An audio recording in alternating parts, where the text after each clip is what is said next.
Welcome to Treacherous Path.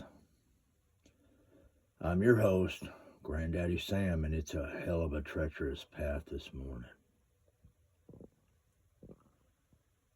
If you were waiting for the housing market to drop so you could buy a house like me and my daughter, it's actually my daughter.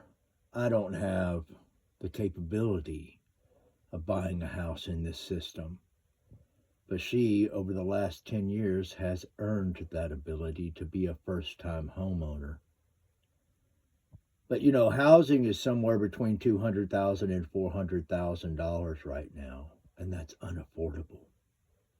So I told her, wait, the market will shift, the market will change, it'll go back down, it'll drop back down because it's inflated irregularly. You know, it was COVID. And we had a hurricane here, and there was a lot of reasons that housing went up. But now that it's up and everybody that owns at that rate, then their houses are worth that much, and they don't want to lose that money. Problem is it was overinflated, and they jumped in on it, so they didn't really earn that money. It was given to them through circumstance. And that leaves all the poor people on the bottom paying double, sometimes more, making the rich people richer. And it doesn't look like it's going down. I think they would love it if it would just keep going up to the point where it crushed the poor. See, some of us are down here on the bottom living according to Christ, and living a meek living and not asking for more than they need and living within their means. Some of us are doing that.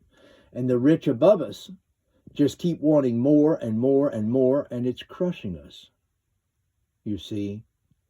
And what happens is that eventually society fails.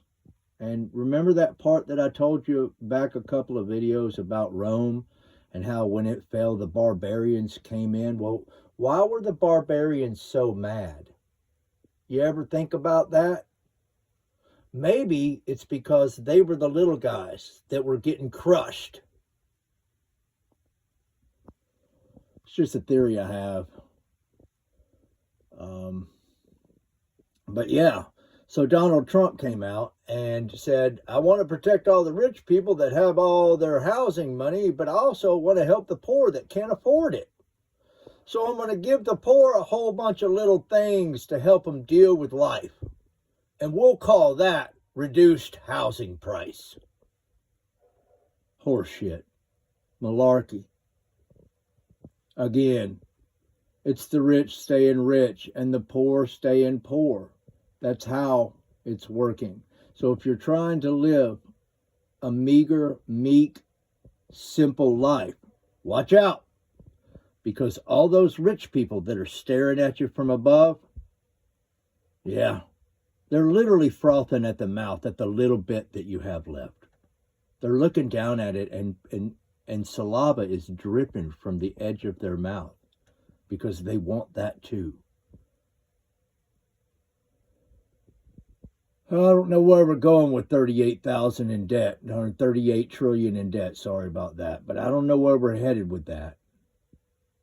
But 38 trillion in debt, that's got to account for something. And I do believe it's all you rich fuckers. So, Father, help us. Treacherous path out.